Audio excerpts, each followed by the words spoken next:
Jon Jones has been considered to be the undeniable GOAT for just around 5 to 6 years now. He ran supreme over the light heavyweight division for over 9 years, claiming his title against many different challengers. But how good really is his resume? How well does it stack up against other people? How many good wins does he really have? Today we're going to be determining how good every Jon Jones title win really was. Today is the day we figure out if Jon Jones was really the GOAT or if he's a fraud.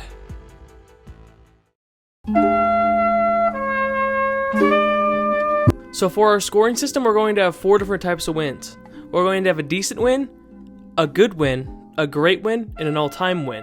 A good example of a decent win is someone like Rafael Fiziev, a fighter who's not in the top 10, but is clearly a good fighter and quality win. For an example of a good win, a great example could be Corey Sandhagen, a fighter that is highly respected within the top 5, but just not elite. A great win could be someone like Tom Aspinall or Merab Dvalishvili, someone who is highly skilled and very elite. They don't exactly have to be champion, they just have to be elite in their weight class. For all-time wins, it gets tricky. It could be moving up a weight class and fighting someone who's elite and showing that you can get out of your comfort zone, or beating someone who seems unbeatable, like Volkanovski or Islam. So without further ado, let's see how good Jon Jones' resume really was. Jones first got the belt against Mauricio Rua. At this point, Rua was 29 years old, fighting legends back in Pride like Alistair Overeem and Rampage Jackson. But to keep things simple, we're only going to consider his 5 UFC fights up until fighting Jon Jones. These fights included a loss to Forrest Griffin, a win against Mark Coleman, a win against Chuck Liddell, a loss against Lyoto Machida, and a rematch to win the belt against Machida.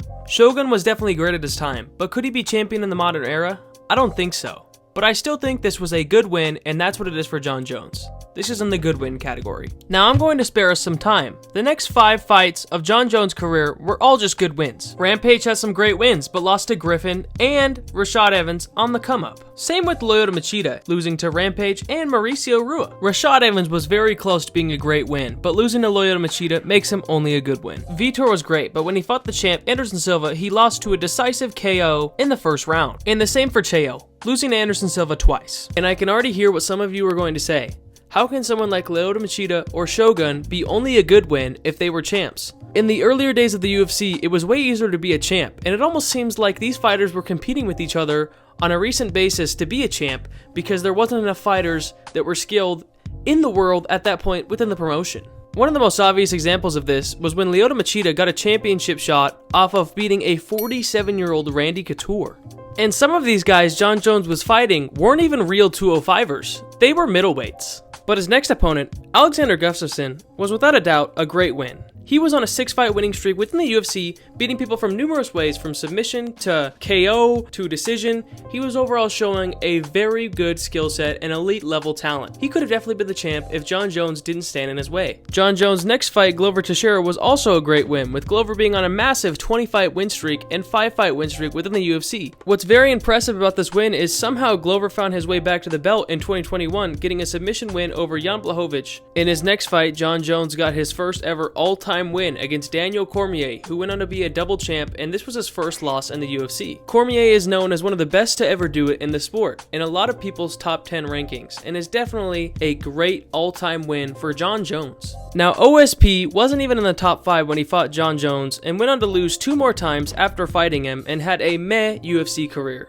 This is Jon Jones' first decent win. Jon Jones then won a fight against Daniel Cormier, but it was labeled a no contest later. Then he fought Alexander Gustafsson, which was another great win for him. And then he fought Anthony Smith, which is just a decent win. Anthony Smith is not an elite tier fighter, not even good level fighter. He's just an average fighter in the light heavyweight division. After that, Jon Jones went on to beat Thiago Santos and Dominic Reyes, which were both good wins. But Jon Jones did look horrendous against Dominic Reyes, so that's just a decent win because I don't even think he won that fight. He then moved up a weight class to fight Ciryl Gane, which I consider an all-time win because when you move up to fight a heavier guy, it speaks volumes about your skills and tool set. And lastly, beating an old Stipe is just a decent win. We're going to use a point system to figure out who the GOAT really is. A good win equals 1 point. A great win equals 2 points, and an all-time win equals 4 points. Using this system, Jon Jones came out with 21 points, and ironically, the only person to beat Jon Jones was Islam Makhachev. And if you're curious how I put together Islam's resume, it was 3 great wins to Arman, Dustin, and Volk in the second fight, 3 all-time wins to Charles, Volk in the first fight, and Jack Della Maddalena, and then 4 good wins in Renato Moicano, who was the number 10 ranked lightweight at the time, Dan Hooker, who was the number 6 ranked lightweight, Thiago Moises, who was the number 14th, and Davy Ramos, who was the number 15, which all fit in my good criteria. And there you have it. Based off resume, Islam Makhachev is the GOAT by 1 point.